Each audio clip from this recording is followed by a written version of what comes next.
பார்த்திருப்பீங்க. அந்த படத்தில் ஜெயலலிதா தான் கதாநாயகி. அந்த அம்மாவுடைய சொத்து மகனுக்கும் வரக்கூடிய மருமகனுக்கும் சரிசமமாக அந்த சொத்துல பங்கு இருக்கு.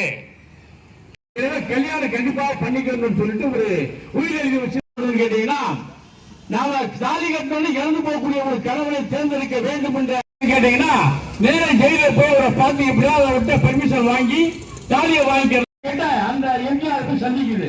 நீங்க எனக்கு எங்களுடைய உயிர் அந்த மாதிரி இருக்கு, எனக்கு நீங்க கணவனா உண்மை. ஆர்ப்பாட்டம் ஆர்ப்பாட்டம் காங்கிரஸ் கட்சியின் ஆர்ப்பாட்டம்.